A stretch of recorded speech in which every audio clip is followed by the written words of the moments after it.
I call the Maplewood City Council work session to order on Tuesday, July 12th, 2022.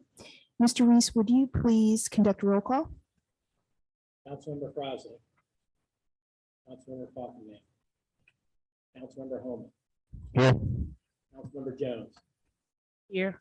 Mayor Knappen. Here. Councilmember Page. Here. Councilmember Phillips. Here. Mayor Knappen, we do have a point. May I have a motion to excuse Councilmember Sean Fockingham? So moved. Second. All those in favor, please say aye. Aye. Any opposed? Thank you. May I have a motion to excuse Councilmember Sarah Crossley? So moved. Second. All those in favor, please say aye. Aye. Aye. Any opposed? Thank you. Both motions carry. All right, Mr. Reese, item number 4. Short-term vacation rental ordinance. Thank you. All right, so we have discussed this before, and now I wanted to bring this before council so you can look at the change that I am focusing on. Excuse me. So if you look at the ordinance that's attached to our work session packet, under section 1, and then we're looking at B, the owner occupied. In that bold part, that's what I'm looking to discuss with you all this evening. And then also, if you look at C and D, that has been excluded. So it is in line with section B. So I spoke with Councilmember Fockingham about this. And the reason why I started the discussion with him is because he was a part of the council that enacted this ordinance. Maybe 7 to 10 years ago, I'm not sure. And so I wanted to make sure that he didn't have any concerns because, I mean, in my view, he's like one of the original architects of this, and he did not.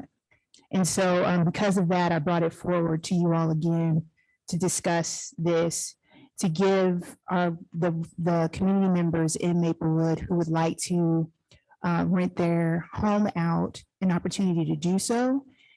We still have the same process that they have to go through. The city hall will still have information on who has a short-term rental property. Excuse me. And as you can see, you need to still be a resident of your home or your property. So it doesn't allow you to just have a home here and rent it out. You have to be a resident and you need to be in the house for 9 months out of the year. So are there any questions or discussions that we can have about this? Just so that I'm clear, and I'm sorry, the strike through on C and D means we are right now eliminating those over those. Yeah. We would do that.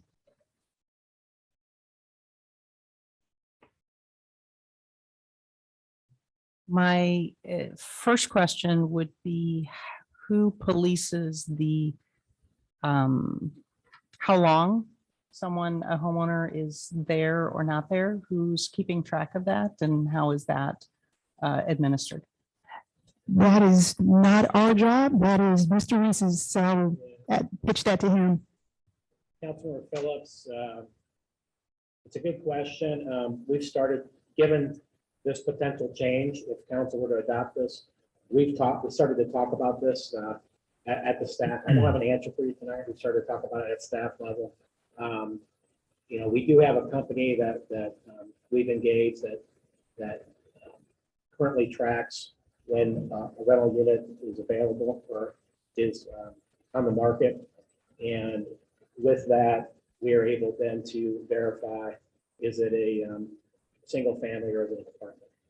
And do they have a license? Or don't they have a license? And do they go through the appropriate steps and process to get a conditional use permit followed by a business license? We're talking, I don't have an answer for you today, but we are talking about how we might be able to monitor that. It's admittedly a little difficult, but we currently have a very restrictive policy when it comes to this. That's the way the council and the staff want to decide many years ago. But that's kind of my answer where we are right now. Well, it sort of seems like it's one of those things where if there's a complaint, then we can start looking at if somebody lives there all the time. I can't imagine we're gonna have like a register of who lives where for how much time. That doesn't seem feasible to me. One quick question. Do we have any complaints or at the current status where we are now? Has anything been shaken or any police reports or anything out of control that's going on now? We do not. We do not. Is there a communication method other than just calling cops? Like, do we have a? I don't know if I'm just thinking as a community member, I don't know if I suspected my neighbor of being up to no good with short-term rentals. I don't know if I would know who to call. Or is that what we figure people would do is just call the police? Yes.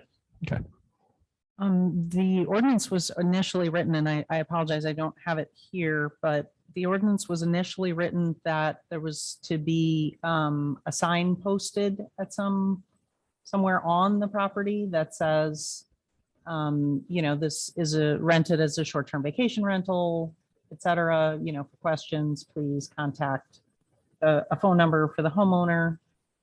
So if that's still in the ordinance, then that would be the alternative as well, as, if you have a neighbor with a concern, then they would be able to contact the owner. Now, of course, the ordinance as it's written requires the owner to be on site. Right. So ideally, if there's an issue, you would simply go knock on the door. But this then negates that, so.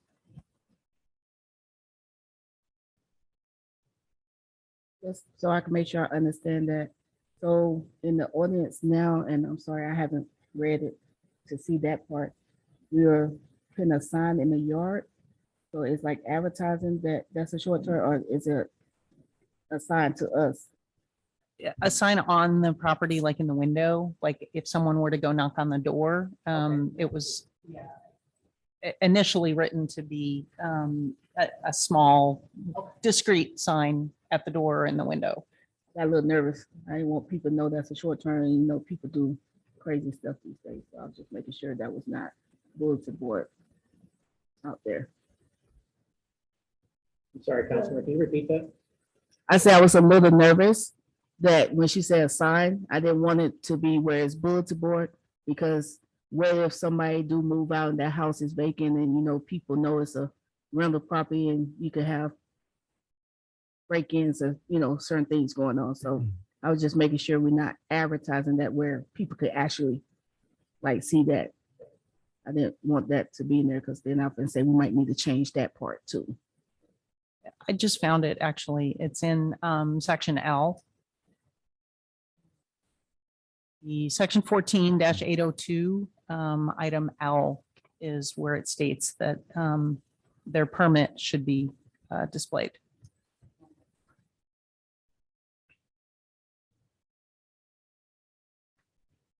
We have just two that are operating legally right now.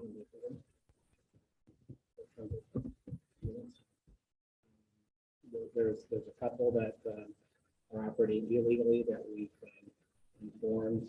We've sent letters to Ed and the property manager, and we're monitoring those closely. Inform them of the appropriate steps they have to take if they want to become an official STDR. But, we have just two that are operating.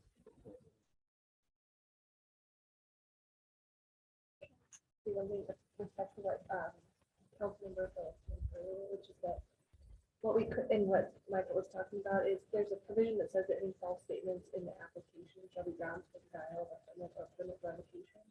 So if you include a line in the permit that says that they attest that they were there 9 months of the year. Again, it's a question of how you find out if they don't, but you could revoke it if you later find out. Sure. But it's just an enforcement mechanism. Yeah, that's a great suggestion.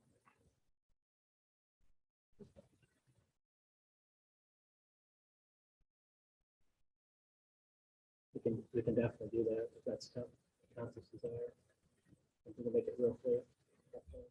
Yeah, I think that makes sense. I can't think of another way to pull that off. To be honest, I can't think of a way to pull off the change that we're looking to do and make it something that's not going to open up our neighborhoods for disturbances or potentially impact our housing affordability. So I'm still really struggling with having someone rent out their home as an Airbnb. And the disturbances to the neighborhood could happen with the current short-term rentals, but I think that's much less likely because we have someone on site. I would still like to see something that indicates how we plan on mitigating that. I just don't think the striking two portions of the existing ordinance are protective enough of our neighborhoods or our affordable housing. I mean, I see it in the hotel business. And I see it, I've seen it in multiple locations. For the 3 years that I attended National League of Cities Conference, Airbnb, short-term vacation rentals was a hot topic every year that I was there. So I have grave concerns with changing our ordinances the way they are written. There was a lot of thought that went into it and a lot of effort that went into making sure that we were protecting our neighborhoods. We lack an extensive amount of affordable housing right now with the current ordinance that we have for short-term vacation rentals. And if I could see some type of evidence that said what we're suggesting doing, which is allowing a homeowner to rent out their house for 3 months out of the year, instead of the house being rented out the entire year, then I could manage to look at this differently. But for the people that want to follow the rules and want to be able to keep their home in Maplewood, travel, make a bit of income while their house sits vacant, I do not see the harm. This to me, and allowing someone to have 3 months out of the year to use their home as a short-term vacation rental is not going to affect the severe issue of lack of affordable housing that we're already facing. Like, this is not that,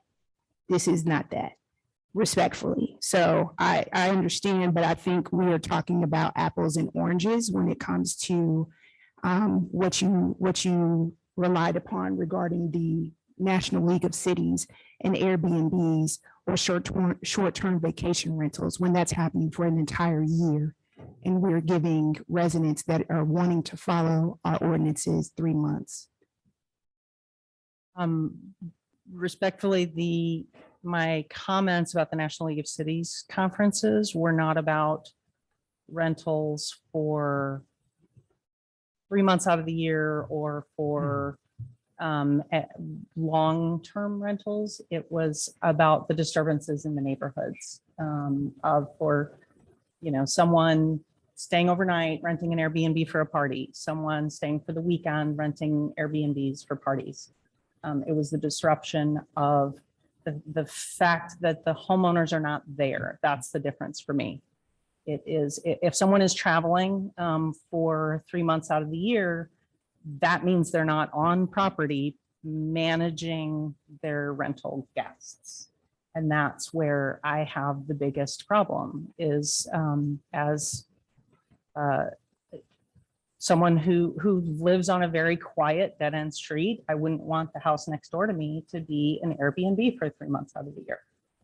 And I think if we asked the majority of our citizens, probably the majority of our citizens would say the same thing, that they don't necessarily want an Airbnb rented or if it's one night, if it's one night, 3 weeks or 3 months, they don't want Airbnbs next door if their neighbor that they know is not physically there. And I would be much more interested in changing this ordinance if we had more input from the community that said that they're fine with it.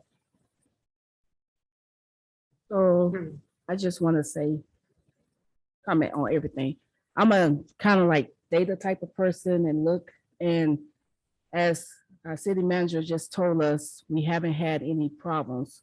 We even had illegal Airbnbs going on, and we still haven't had any problems. I looked in the city of Maplewood that even if we don't have Airbnbs, we will still have Airbnbs because people are gonna do it. Just as our last meeting, just as we pulled up the website, we saw apartments, people rent out their apartments, making a whole side hustle and doing different things.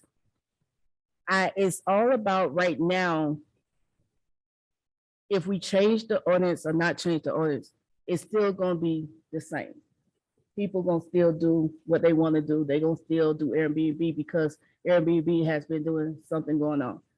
If we don't have a system in place where we got somebody monitoring, I just don't see our city manager have to really us spend out money because it would cost money for us to monitor just to see if somebody is there.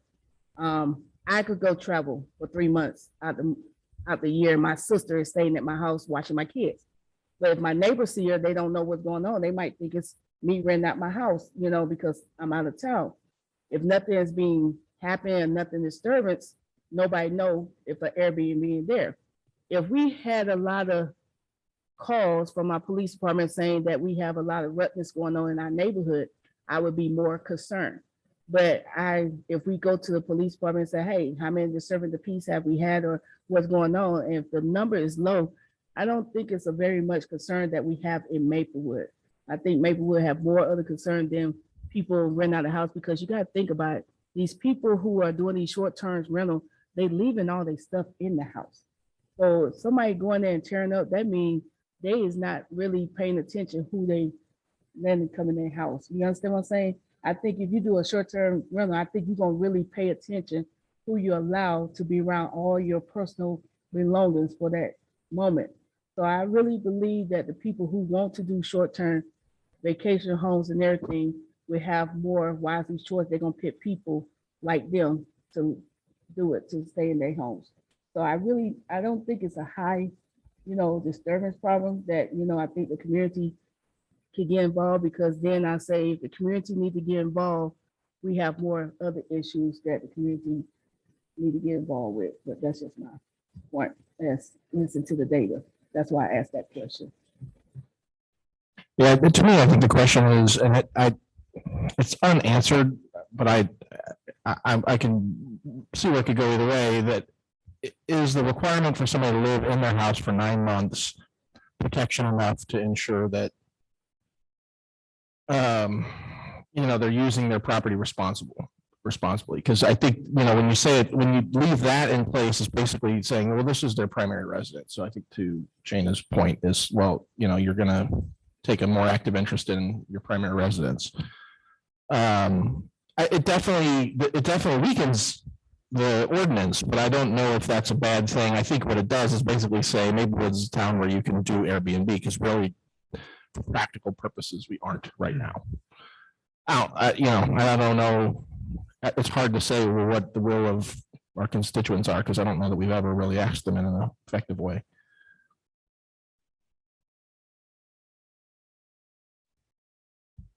Just one comment about the language in the ordinance change. The 9 months, I don't know if it would be worth it to specify, but if I lived in Illinois and worked in St. Louis and wanted to buy a house in Maplewood and rent it out on the weekends and just be there during the week, you could rent it out on weekends and stay there during the week, but rent it out on weekends as an Airbnb and potentially finance your purchase with that income, but never be there on the weekends, which I think is something that I wouldn't love as a neighbor if that was something that was happening, but I think you could potentially get away with that using this language. So I don't know if someone would be willing to do that or someone would do that, but I think it could be worth exploring what type of protections we could weave into the language to make sure something like that wasn't, if it needs to be, you need to be there 9 consecutive months of the year, and then there's a vacation season. I'm not sure exactly what the wording would be, but I could see some potential for people to get creative with the wording of the ordinance and potentially do things like that. So Councilmember Fockingham said just that. He said 3 months would pretty much be every weekend of the year. And so if that is a concern, we can definitely put, like 9 consecutive months in there. So then whatever 3 months they're looking at, they can choose it, but it needs to be those 3. Well, basically, we're playing to teachers and WashU professors and, people like that, essentially. I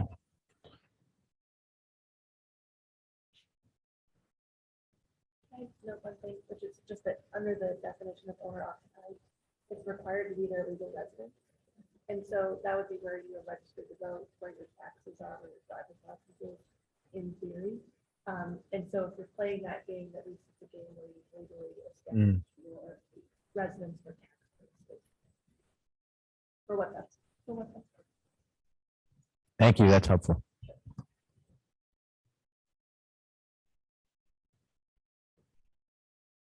Councilmember Homer, would you like to see that addition? It would put me at ease. I would like to see something like that added. Yeah. Okay. Just for clarification, what do you want added? Or you don't have to tell me the language, what's the intent? The intent is to not allow a house or a residence to be rented every weekend. So not right. So consecutive 9 months, you need to live there. If you're. Is there maybe another mechanism or language that we could work in that would assuage your concerns in terms of the disturbances? I think the home value thing, that's probably that impact's already felt. Because I think, the people that are doing it illegal are just doing it. And so it impacts home values. But the disturbance thing, I just wonder if there's another way. Because I do think asking the renter to be present while it's being rented effectively says you can't do Airbnb in this town. You've ever been on Airbnb? Very few people rent it's out there, but it's not popular. So I just wonder if there's another couple of sentences we could dream up or another mechanism we could dream up to discourage or penalize causing trouble. I say that with 0 suggestions on how to do that. Can I point out section 14-802 subsection N? Of course. Can you repeat that, please? Yeah, 14-802 subsection M.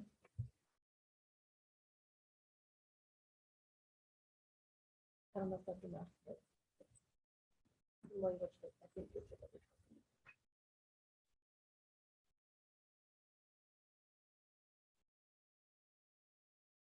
talking about. It circles back around to, even if we add the language about, 9 months consecutively or non-consecutive, it circles back around to how's the city going to administer this? Because I foresee a lot more administrative work than what we currently have with Airbnbs. And to Shayna's point about, we don't currently have disturbances. So if we don't currently have disturbances under our existing ordinances, why do we feel the need so strongly to change them? And unless we have, an outpouring of support from the community to change our existing ordinances to allow more Airbnbs, then I don't see a reason to change it. If it ain't broke, don't fix it. We have, again, to Shayna's point, we have a lot of important things that we're working on right now in changing our ordinances. And I don't see this as a high priority to make our community more affordable, to make our community more inclusive, really to do any of the things that we had talked about as our strategic goals as a council. So unless there's something that I'm missing, that this speaks to one of our strategic goals as a council, then, again, I'm not in support of changing it.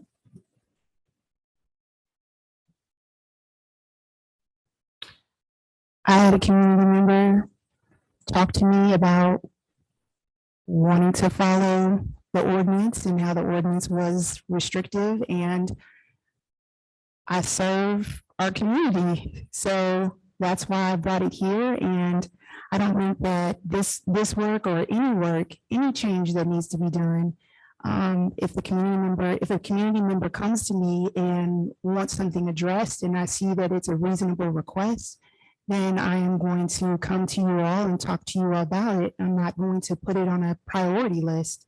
That's my response. Like, I understand that we have a strategic plan, and I think that we are doing work within that strategic plan, but just because something doesn't fit within that plan that a community member has asked for is not going to stop me from working for that constituent. So that's why we're here talking about this, and I appreciate the conversation.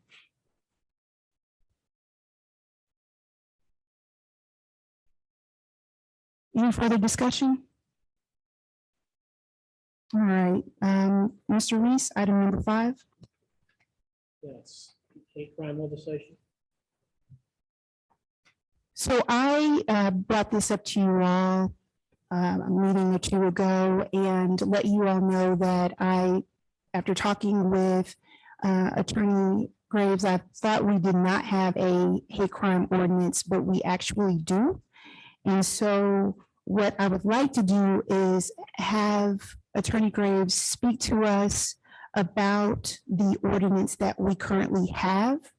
And then afterwards, I'd like to have a discussion with you all regarding ways to strengthen the ordinance. So Attorney Graves, would you? Sure, yeah. So right now, our hate crime ordinance is really modeled after the Missouri code. It's in section 557.035, which is really, 557.035, which is really an enhancer. So if something is a class E felony, for example, and it's, assault in the first degree, and it's a class B felony, then under the enhancer, it would become a class B. So that the penalties would be that much harsher if someone was found guilty. Under our ordinance, it says that if certain provisions of the code are violated, for example, assault, harassment, property damage, trespass, vandalism, peace disturbance, and that's because of the person's race, color, religion, national origin, sex, orientation, gender identity, or disability, then it can be classified as a hate offense punishable under this section of the code. So under this section of the code, then it just means that if they were prosecuted, it would be a hate crime instead of an assault in that example. But there's no way, unlike state law, where you have an enhancement from one type of felony to a more severe, or from a misdemeanor to a felony, ordinance violations are just ordinance violations. The only enhancement we can provide to the municipal court is via the sentence, whether that is a fine or jail time. We can impose up to $1,000 a fine and up to 90 days jail. Right now, it's fully up to the judge, the prosecutor's judge, ultimately the judge to determine what sentence to impose for a crime. I've looked at other cities and how they've addressed it. They've done similar to what Maplewood has already done, but included some language that says, a minimum, if you're found guilty of this, a minimum of $500 fine, for example, just so that there's an extra something there. Otherwise, just for more background and for more explanation, really, of why I didn't know that it was here, is because we typically don't charge crimes, hate crimes, under the code of ordinances, because if it's a hate crime, we want it to go under that more serious penalty. So the police department either sends it to St. Louis County or sends it to the FBI for federal investigation. So it's not as though our police department doesn't recognize that those things are happening. It's just that they're not typically submitted under. When it might come into play is if the police department sends something to St. Louis County and St. Louis County says, yeah, that doesn't really fall under our ordinances. You guys take it at the municipal level, then it could be charged under this ordinance. That's sort of the background. I can answer questions, but I think- So what I'd like to do is strengthen the hate crime ordinance that we have right now. After talking with Attorney Graves, she informed me what she just said to you, which is it's pretty open as to what the penalty could be.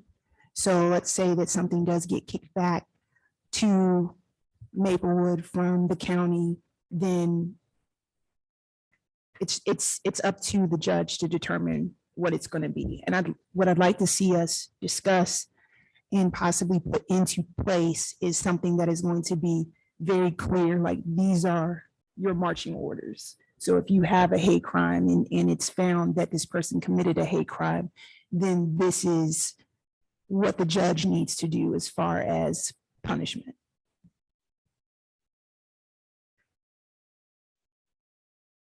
Can I ask a clarification? So the hate crime ordinance that you were referring to is the Missouri statute? Yeah, 557.0 inside is the Missouri statute. Okay. Ours, the Maplewood is in 34-171. 171.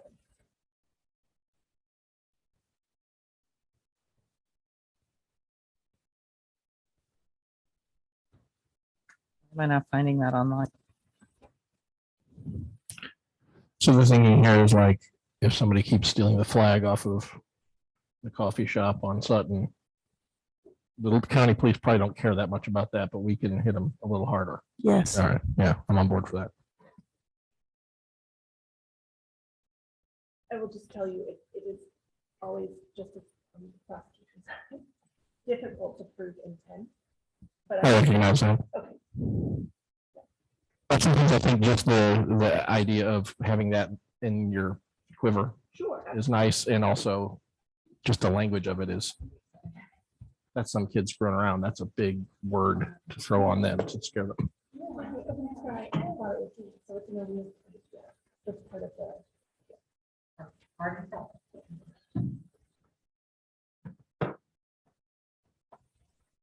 So do we have options that we're thinking that you do? Okay. I think we do. Attorney Graves, would you tell us what the penalty, like the highest penalty we could give as far as a fine, and the highest penalty we could give as far as confinement? $1,000.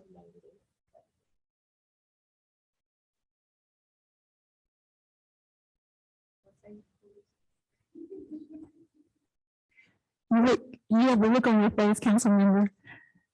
You wanted nothing?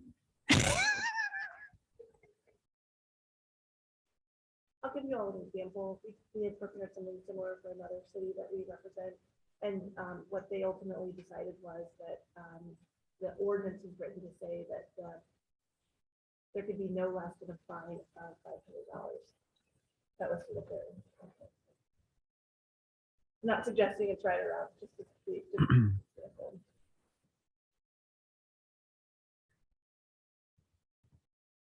What did they do for confinement? I'm sorry, What did they, there was nothing related to confinement. oh, so just a fine? That's the minimum. It means that the judge could impose up to 90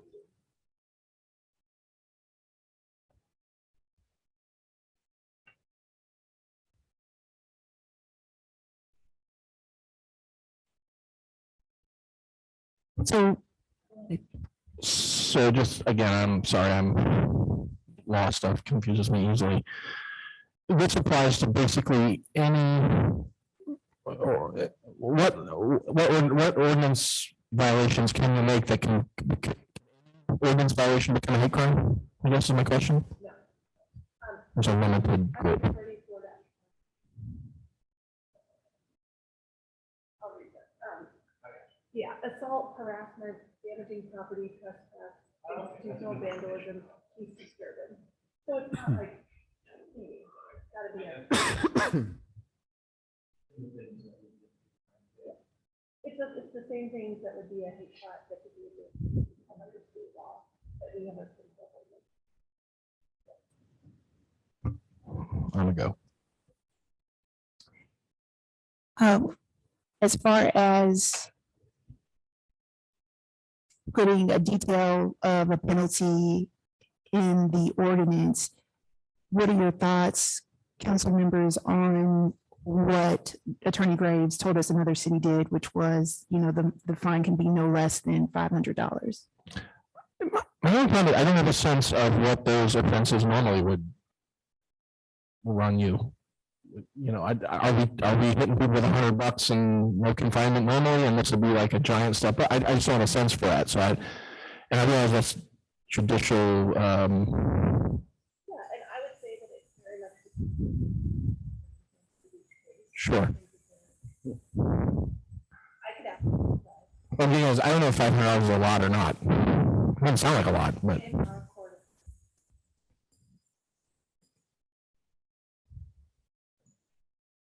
I think that the penalty for a hate crime should be above what we're giving normally. I mean, we want it to have teeth so that if St. Louis County won't take it, there is a penalty of some kind to deter these kind of things. So I'm with Councilmember Page. If that's a lot, then yeah, I think that's a good starting point. But yeah. I also don't have a sense of that either. So I just don't want to be, Dr. Evil saying $1 million and the criminals all laugh. Like, I want it to be a meaningful. So is that meaning? Is that? I mean, 1,000 is meaningful. Yeah, it's not always meaningful to me, but I don't know in the criminal world of fines if that's a lot.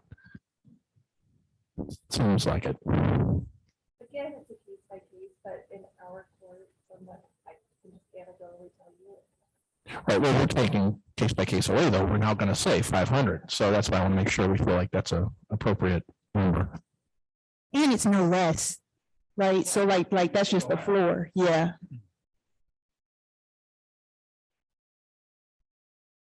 In this case, if the minimum penalty for a hate crime would be 500, if this is something that did get bounced back to us, would there be other offenses that would potentially be added on that would then be stacked on top of that? Totally depends on the case. Again, case by case, but if you've got, I would just say a lot of times if you have an assault, you also have property damage. It's just that it usually comes to that. Is the fine a package deal or is it for each offense? Perfect. Yeah. Now, that doesn't mean that the judge doesn't take into account the circumstances of the individual, pay, that kind of thing. Yeah, but leaves the door open for the book if they want to, which is great. So let's talk about that, Attorney Graves, because I don't care for that discretion. If someone is charged and found guilty of a hate crime, I don't want any discretion. Like, they need to get for each one. So, That's what you would be doing. okay. Oh, is that something you could write into where, like, when you're prosecuting That's what I was hate asking. crimes, you don't get to stack them No, up. we They're can't. individual. Yeah, it's that part of it? separate. It's separate, but I guess the point I was maybe inartfully making was that under state law for defendants who are unable to pay, there are particular things like a defendant could fill out an application saying that they don't have enough money, that they're in poverty and can't afford it. And then the judge could do something else. But that is all via state law and requirements and not sort of within the. Okay. Yeah, no, I am still in the hypothetical where this is kicked back to Maplewood's municipal court. And yes. And I understand that, but like in this instance, you being indigent should not allow you to commit hate crimes and just be like, oh.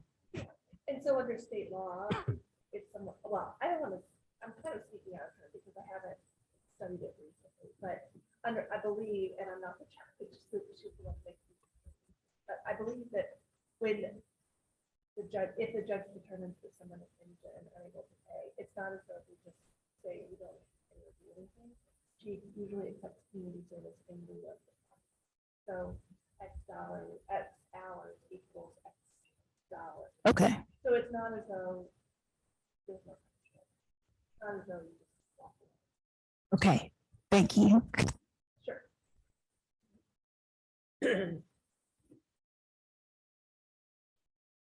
So I guess after our discussion, I just want to circle back and make sure that I understand that a penalty, a clear penalty of no less than $500 as a fine is appropriate for inclusion in this ordinance. Is that correct for the most part, or is that correct really? I'm comfortable with that. Yeah, same. Okay, I mean, I'm sensitive to basically attaching money to anything, given things that have been happening to the city of Maplewood, but I think this is extraordinary issue, so. awesome. All right. May I have a motion to adjourn? So moves. Second. All those in favor, please say aye. Aye. Aye. Any opposed? Motion carries. We are adjourned.